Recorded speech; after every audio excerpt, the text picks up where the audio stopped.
আপনারা দেখছেন মিষ্টির রান্নাঘর। তো আজকে আমি আপনাদেরকে যে রান্নাটা করে দেখাবো সেটাও একটা সাউথের রান্না। তো এটা হলো সাম্বার, যেটা আমরা ইডলি দোসার সাথে খেয়ে থাকি। তো দোকানে গিয়ে বলবেন সাম্বার ডাল, এই যে ছোলার ডালের থেকে এক সাইজের ছোট হয়, ঠিক আরেকটাও কিছু বলে, আমার এই মুহূর্তে মনে পড়ছে না ডালটার নাম। তো আমি এটা সাম্বার ডালই বলে থাকি। তো ডালটা আমি ভিজিয়ে রেখেছিলাম 2-3 ঘন্টা, তারপরে আমি এটা নুন দিয়ে সিদ্ধ করে নিয়েছি, ব্যাস। আচ্ছা, সবজির মধ্যে আমি সজনা ডাঁটা নিয়েছি, গাজরের টুকরো নিয়েছি, ঢ্যাঁড়স নিয়েছি, আর পেঁয়াজ নিয়েছি, একটু মোটা মোটা করে কেটেছি পেঁয়াজটা, আর টমেটো আমি অনেকটা নিয়েছি। এবার টমেটো যদি আপনারা মনে করেন তেঁতুল দেবেন, তাহলে টমেটোর পরিমাণটা একটু কম করে দিতে পারেন। আমি তেঁতুল দেবো না, তাই আমি টমেটো পরিমাণটা একটু বেশি নিয়েছি। আচ্ছা, সোমবারের জন্য আমি এই যে কারি পাতা, শুকনো লঙ্কার গোটা সর্ষে রেখেছি, আর সাথে আমার 2-3টে আরও মশলা আছে, যেগুলো নুন, চিনি, হলুদ, লঙ্কার গুঁড়ো, যেগুলো আমি দিতে আপনাদের দেখাবো। আর আরেকটা মশলা আছে, সেটা হলো সাম্বার মশলা, সেটা আমি আপনাদের দেখাচ্ছি। এই যে আমি কড়াই বসিয়ে সাদা তেল দিয়ে দিয়েছি। এবার আমি এর মধ্যে গোটা সর্ষে ফোড়ন দিয়ে দিলাম, ঠিক আছে। গোটা সর্ষের পরে আমি 3-4টে শুকনো লঙ্কা ফোড়ন দিলাম।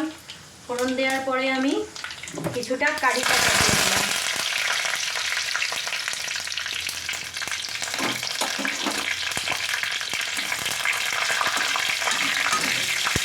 সুন্দর যেই গন্ধ বেরোবে, তখন আমি এই মোটা মোটা করে কাটা পেঁয়াজগুলো দিয়ে দেবো।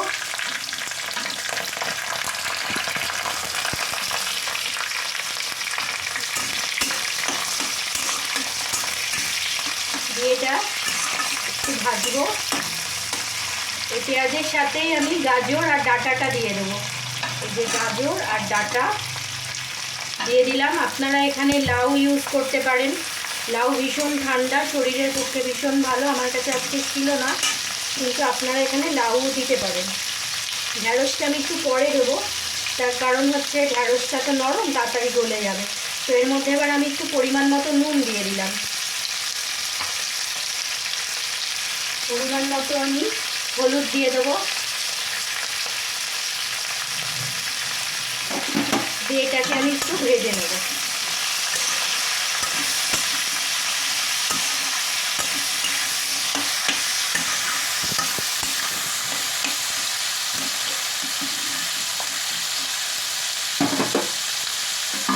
এটাকে এই অবস্থাতে আমি এর মধ্যে এই যে টমেটোটা রেখেছি, এই টমেটোটা পুরোটা দিয়ে দেবো।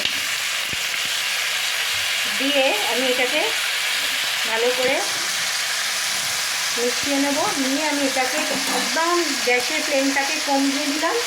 দিয়ে এবার এটাকে আমি ঢাকা দিয়ে দেবো যতক্ষণ না টমেটোটা নরম হচ্ছে। কিছুক্ষণ পর আমি সব সবজিগুলো দিয়ে ঢাকা দিয়ে রেখেছিলাম। কিছুক্ষণ পর আমি ঢাকনাটা খুলে এবার একটু সবজিগুলোকে নেড়ে দেবো। এই যে দেখুন,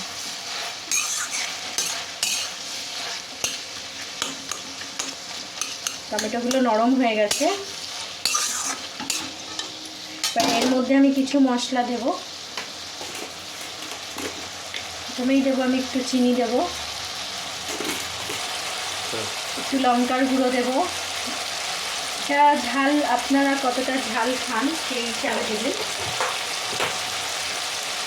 আর আমি দেব হচ্ছে আপনার সাম্বার মশলা, যেটা দোকানে একদম পাওয়া যায়, যে কোনো দোকানে পাওয়া যায় আপনার। আমি এখানে 3 জনের মতো ডাল করছি, তো 2 চামচ সাম্বার মশলা নিয়েছি। এই যে দেখে এবার আমি ভালো করে মিশিয়ে নেব। আচ্ছা, এর সাথে আমি এখন এই মশলা যখন আমি দিয়েছি, এর মধ্যে আমি এটা দিয়ে দেবো, আপনার ঢ্যাঁড়সটা দিয়ে দেবো। মশলাটা দিলাম, তো এবার একটু আমি ঢ্যাঁড়সটা দিয়ে দেবো, কারণ ওর মধ্যেও মশলাটা যাবে। এবার এই সব কিছুকে আমি ভালো করে মিশিয়ে নেব।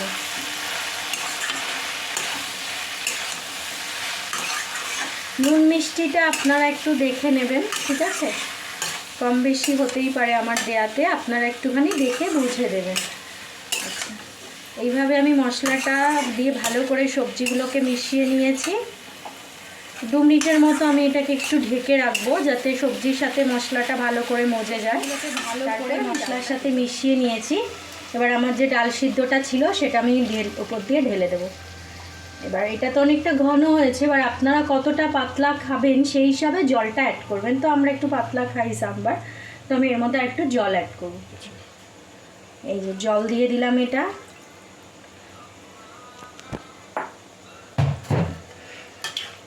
এবার এটাকে ভালো করে আমি মিশিয়ে নেব।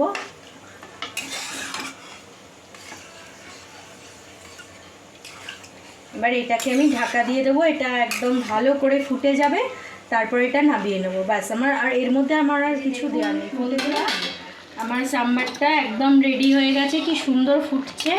আমার নুন মিষ্টি আমি চেক করে নিয়েছি। এবার আমি আপনাদের প্লেটিং করে দেখাবো। দেখুন বন্ধুরা, আমার সাম্বার একদম রেডি, গরম গরম। আর আপনারা এটা ইডলি ধোসা সাথে খেতে পারেন, আপনি ভাতের সাথেও খেতে পারেন, ভীষণ ভালো লাগবে। সাউথের যখন মিল নেওয়া হয় না, মিলে কিন্তু সাম্বারও থাকে, ওটা ভাতের সাথেই খায়। তখন রসমও থাকে, রসমের সাথে সাথে সাম্বারটাও দেয়, তো ভালো লাগে খেতে। আপনারা খেয়ে দেখবেন একবার, কেমন লাগলো আমাকে কমেন্টে জানাবেন।